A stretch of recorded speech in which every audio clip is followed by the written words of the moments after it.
우리가 다 알다시피 올해 우리 교단의 주제는 거룩한 교회, 다시 세상 속으로입니다. 교회가 세상 속에 있어야 하며 세상과 함께 해야 된다는 것입니다. 교회가 세상 속에 있어야 된다는 이 의미는 교회 건물만 도시 한가운데 있어야 한다는 의미가 아니라 예수 그리스도를 구주로 고백하는 저와 여러분들이 세상 속에서 고난과 좌절과 아픔 가운데 있는 이들의 아픔을 공유하고 함께 해야 됨을 의미합니다. 주님께서도 하늘의 높으신 보좌를 버리시고 이 땅에 왔다는 그 의미는 이 땅의 사람들과 함께 하기 위함입니다. 그 성육신 했다는 그 의미는 인간의 몸으로 왔다는 의미인데, 인간의 몸으로 왔다는 그 의미는 인간과 함께 하시겠다는 증거인 것입니다. 주님도 이 땅의 공생애를 시작하고 오늘 본문에 보니까요, 도시와 마을로 두루 다니사, 이렇게 기록되어 있어요. 도시와 마을로 두루 다니사. 주님은 혼자 고상한 즉 높은 산속이나 깊은 골짜기에 들어가서 홀로 수도승처럼 사신 것이 아니라 항상 마을과 도시, 골짜기마다 사람들 틈바구니 속으로 찾아 들어가셨습니다. 하루의 사역이 다 끝이 나고 난 뒤에 가끔 한적한 곳에서 기도하고 말씀을 연구했지, 전적으로 기도하고 말씀 연구하기 위하여 세상을 등지고 살지는 않았다는 것입니다. 예수의 모든 삶은 철저하게 세상 속에 거하였고 세상 사람들과 함께하였습니다. 이러한 예수님의 본뜻을 이해하지 못했던 당시의 유대인들은 예수님을 비난하기를 이렇게 비난했잖아요. 음식을 탐하고 포도주를 즐기는 자라고.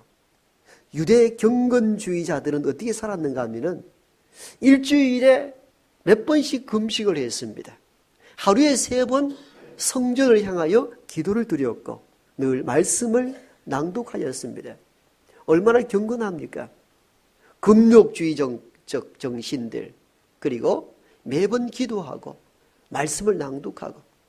경건주의자의 눈에 비친 주님의 모습은 자칭 하나님의 아들이라고 하는 그들의 눈에 거슬리는 행동을 많이 합니다. 우리는 일반 사람으로 이 땅에 와서도 하루에 3번 기도하고 금식하고 말씀을 읽고 음미하는데, 자칭 하나님의 아들이라고 이 땅에 왔다는 그 신적 존재 예수라는 사람은 항상 사람들 틈바구니 속에서 함께 음식을 나눠 먹고 포도주를 즐긴단 말이에요. 그러니까 유대 경건주의자들에게는 눈에 차질 않았습니다. 그래서 비난하기를 음식을 탐하고 포도주를 즐긴다 한 것입니다. 그건 그 당시 눈에 비친 주님의 모습이었습니다. 사실인 것이고요. 그 정도로 주님은 세상 틈바구니 속에서 사람들과 함께하였습니다. 이것을 요즘 시대적으로 해석을 하면 이렇습니다. 스송교회 담임으로 왔던 제가 틈만 나면 교회 바깥에 동네 가가지고 동네 사람들하고 오늘 횟집 가고 내일은 또 순두부집 가고 해물탕집 가고 날마다 먹기를 즐겨하고, 가끔 동네 사람들 모이니까 막걸리 한 잔 주면 못 이기쳐가고 또 한 잔 마시고 또 얼굴 벗게가 다니고 이러면은 늘 기도하고 말씀 있는 여러분들이 저를 어떻게 이해하겠습니까? 아이고 참 목사가 희한한 사람 들러가지고 교회에 배러 나왔다 그러지 않겠습니까? 현실이지 않겠습니까? 아마 내가 쫓겨났을 것 같아. 그렇게 다녔으면은. 늘 교회에 있고 늘 목양실에서 책 읽고 이러니까 야 우리 목사님 참 귀하다 이런 생각을 하잖아요. 그런데 주님은 그러질 않았어요. 오늘 이 세대에도 주님이 와가지고 그때처럼 이렇게 동네에 막 다니고 음식 먹고 이렇게 다녔으면은 아마 예수님도 쫓아냈을 거예요. 한국교회가. 그 당시 유대 경건주의자들의 눈에는 그렇게 보일 정도로 주님은 세상 한가운데서 세상 사람들과 함께 살과 함께 먹고 있었다는 것을 우리는 눈여겨볼 필요가 있습니다. 우리는 가끔 그런 교육을 받았습니다. 믿는 사람은 믿는 사람들끼리만 모여야 돼. 안 믿는 사람들 절대 가까이 하지 마라. 물뜬다. 물뜨는 건 맞아요. 그러나 믿음으로 훈련된 믿음의 그리스도인들은 과감하게 세상 속으로 파고 들어가야 합니다. 그러나 우리 자신은 구별된 삶을 살아야 되는 것이죠. 세상 속에 살되 구별되게 살면 되는 거예요. 그런데 물든다는 그 위험성 때문에 세상과 단절하게 사는 것은 주님이 바라시는 삶이 아닙니다. 물고기는 물속에 살아야 되듯이 우리는 세상이라는 물속에 살아야 합니다. 단지 물고기는 바닷물 가운데 살지만 바닷물이 피부에 침투하지 않도록 방어를 하는 것. 그래서 살기 때문이죠. 똑같은 이치입니다. 우리가 세상 가운데 살되 예수 그리스도의 말씀으로 무장하여 세상의 어떤 것들이 우리를 파고들지 못하도록 막아야 합니다. 그러나 중요한 것은 세상 속에 있어야 된다는 것입니다. 주님이 저와 여러분들을 부르신 것은 이렇게 교회 안에만 활동하도록 부르신 것이 아니라 여기서 양육받고 말씀으로 훈련받아 세상에 나아가라고 저와 여러분들을 부르신 줄 믿습니다. 그러므로 우리가 있어야 될 자리는 이 세상이라는 사실을 직시해야 합니다. 그러면은 세상에 나아가서 뭘 해야 합니까? 어제 어떤 장로님께서 제게 원래 주제가 거룩한 교회 세상 속으로 이 주제이니까 우리 총회장님께서 세상 속으로 들어가기 위해서 각 노예별로 족구 대회를 열어야 된다. 그런 대회를 주관한다고 합니다. 그러길래 제가 그 족구 대회도 세상 사람들과 함께 해야지 우리끼리 하면 그건 뭔 주제와 관련이 있습니까? 하고 웃었는데 더 이상 제가 코멘트 하지 않겠습니다. 코멘트 할 만한 가치가 없다가 제가 봤기 때문에 여러분 세상 속에 있어야 된다는 이 의미를 성경적으로 접근을 해야 되는 거예요. 무슨 족구 대회 한다고 세상 속으로 파고 들어가는 겁니까? 오늘 본문을 중심으로 보면은 주님께서 모든 도시와 마을로 두루 다니사 회당에서 가르치시며 마을과 도시로 들어가서 주님이 한 첫 번째 사역이 뭐냐면은 진리의 말씀을 가르쳤다는 것입니다. 저와 여러분들이 세상 속으로 들어가되 해야 될 일이 있습니다. 하나님의 말씀인 진리를 세상 사람들에게 가르쳐야 합니다. 이 일 때문에 우리가 세상 속으로 파고 들어가야 된다는 것입니다. 여러분, 우리가 세상으로 들어가서 세상 사람들에게 진리의 말씀을 가르치지 않고 알리지 아니한다면 어떻게 진리를 그들이 알 수가 있습니까? 그렇기 때문에 우리는 우리가 배우고 익힌 진리의 말씀을 세상에 들어가서 세상 사람들에게 가르치고 알려야 합니다. 주님의 공생의 시작을 보십시오. 주님은 가장 먼저 한 일이 무엇입니까? 제자들에게 말씀을 가르치셨습니다. 제자들을 선택하고 난 뒤에 빨리 일하러 가라며 세상으로 내보내지 않고 산 위로 그들을 이끌어서 하늘에 빛나는 말씀을 가르치셨습니다. 그것이 우리가 아는 산상보훈입니다. 말씀을 다 가르치고 난 뒤에 세상으로 보내었습니다. 마태복음 9절을 보십시오. 마태복음 4장은 12제자를 선택하는 내용이 나옵니다. 선택하고 난 뒤에 5장, 6장, 7장은 산 위에 올라가셔서 하늘에 빛난 보석 같은 말씀을 가르치셨습니다. 그러니까 5장, 6장, 7장은 산상보훈이잖아요. 산 아래로 내려왔습니다. 그게 8장과 9장입니다. 8장, 9장에서는 그 10가지 가까이 되는 병자들을 치료하는 이적의 내용들이 기록되어 있고 비로소 10장에 가서 둘씩 짝을 지어 제자들을 세상으로 파송했습니다. 여러분 이 구조를 보십시오. 제자를 선택해가지고 바로 세상으로 보낸 게 아니에요. 먼저 하나님의 진리를 그들에게 가르치셨습니다. 가르치고 난 뒤에 임상실험을 거쳐서 최종적으로 세상으로 보낸 거예요. 무엇이 가장 우선시 되어야 되는가? 진리의 말씀인 것입니다. 진리 안에 거하도록 해야 합니다. 우리도 신앙생활은요, 다른 봉사보다도 더 앞서야 할 것이 있습니다. 그게 뭐냐? 예수님이 하신 말씀, 진리의 말씀을 먼저 배우고 익혀야 합니다. 이건 봉사보다도 앞서야 합니다. 주님이 그렇게 했기 때문입니다. 그러므로 우리가 세상에 가서 가장 먼저 해야 될 일이 뭡니까? 진리의 말씀을 가르치고 알리는 것입니다.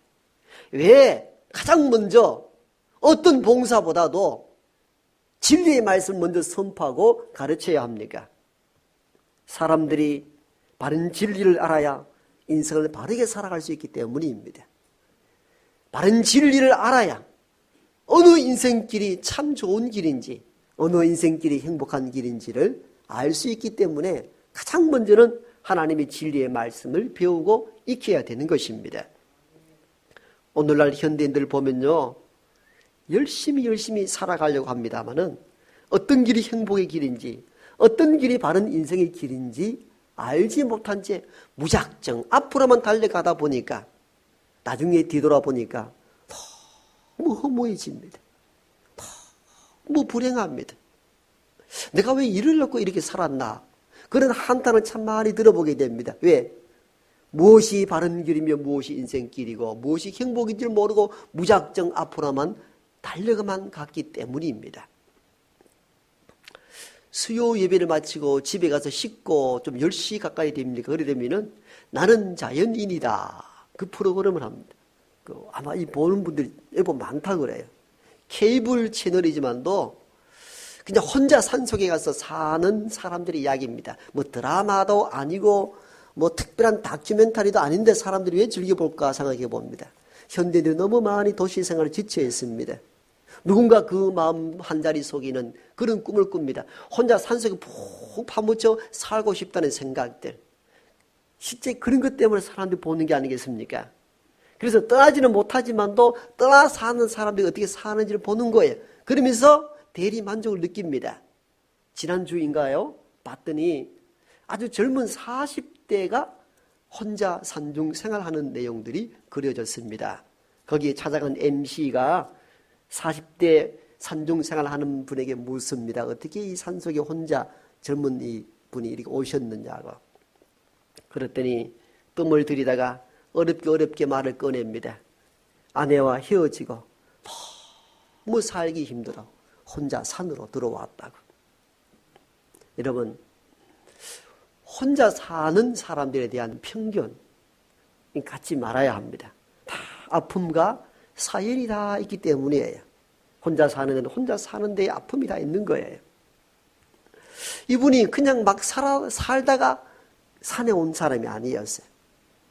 집안이 너무너무 가난해서 공고에 가서 기술을 익히고 군대 정비소, 차량 정비업 하다가 거기서 기술 취득해가지고 20대에 일찍 눈을 뜨고 차 정비 공장을 했습니다.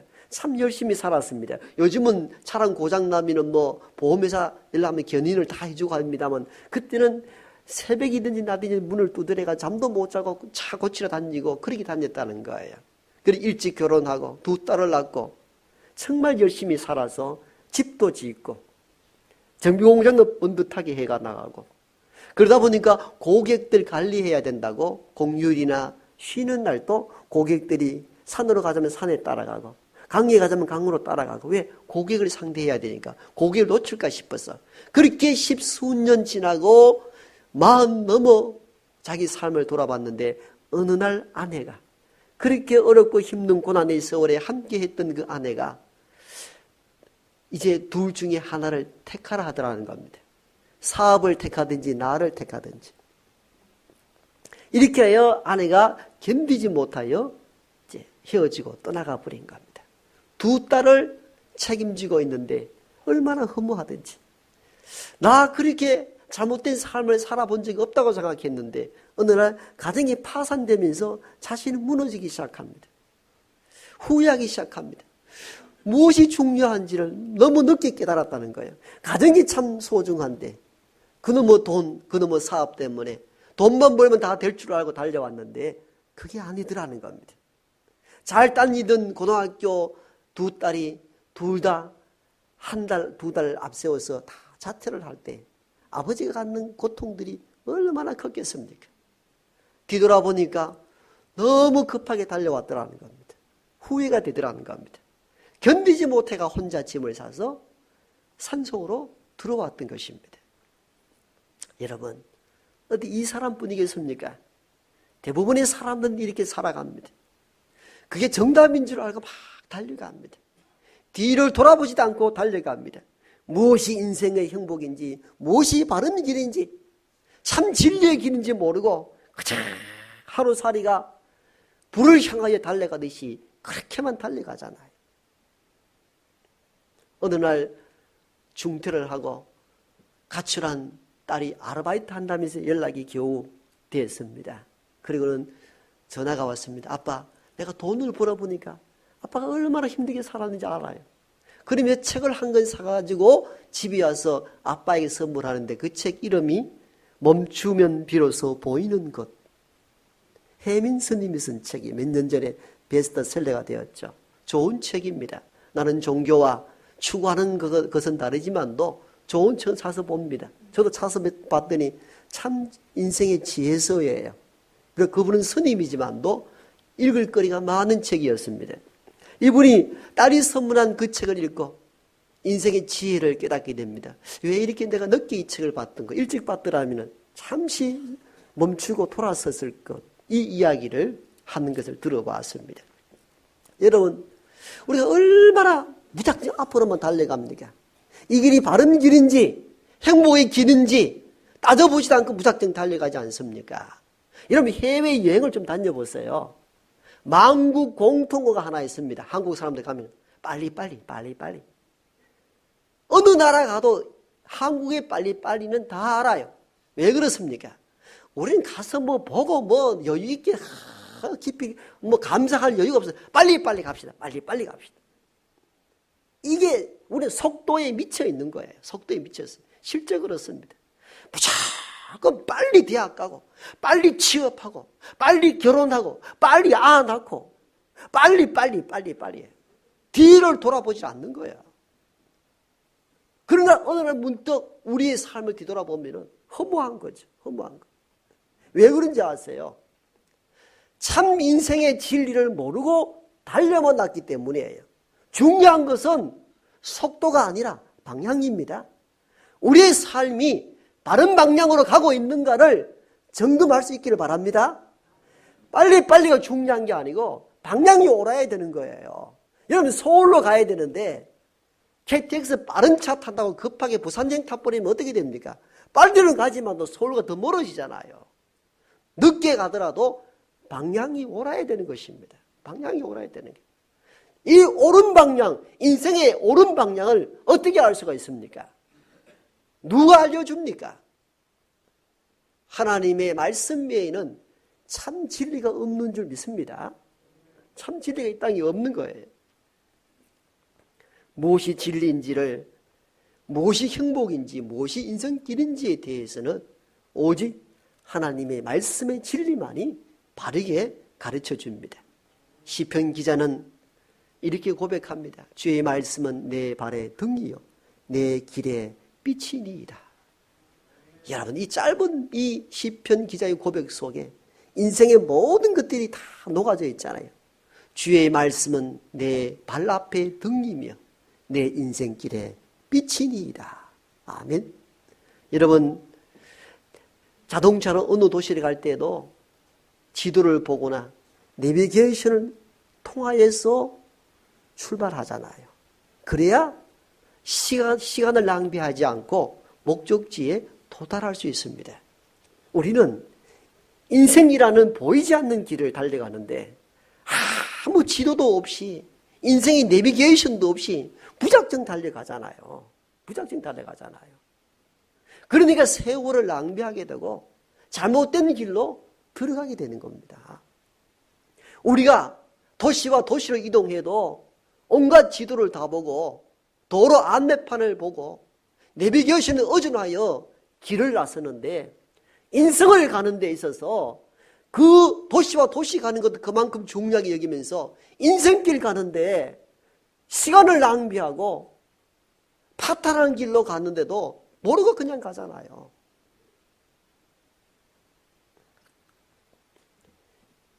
인생의 길, 인생의 지도, 내비게이션은 하나님의 말씀에 있습니다. 그래서 시편 기자는 주의 말씀은 내 발의 등이요 내 길에 빛이라 하신 것입니다. 안산 제1교회를 설립하고 훌륭히 목회하셨던 고훈 목사님의 간증입니다. 젊을 때에 결핵에 걸렸습니다. 옛날에 결핵하면은 다 죽을 병이에요. 암만큼 무서웠잖아요. 우리나라에도 마산 결핵 요양소, 요양소 특비 수용소가 많았습니다. 다 죽을 병, 고치지 못했습니다. 요즘은 아무것도 아니잖아요. 그렇죠? 감기 정도 치유할 정도로 그만큼 의학이 발달돼서 몇 수십 년 전에만 해도 우리나라에 결핵 걸렸다면 그게 다 죽을 병이 걸린 줄 알았어요. 이 고훈이, 청년 고훈이 이제 죽게 된 몸을 가지고 고향으로 왔습니다. 갈 때도 병원도 안 된다고 하니까. 그리고 시골 작은 교회를 나가는데 그 교회 여집사님, 혼자 사시는 여집사님이 고훈아, 고훈아, 네가 결핵 때문에 죽게 되었구나. 그러나 염려하지 마라. 우리나라의 유명한 목사님 항정직 목사, 조영기 목사도 젊을 때 다 결핵결로 죽겠다 하는 사람들 말씀 붙들고 살아서 오늘 훌륭한 목회자가 되지 않았는가. 고훈아, 내가 전쟁 때에 폭격을 받아서 오른팔이 다 날아가고 그때에 성경책도 포탄에 맞아서 껍데기가 다 벗겨졌는데 알맹이만 남은 이 성경책 너에게 줄 테니 이 말씀 읽고 훌륭한 목사가 되거라.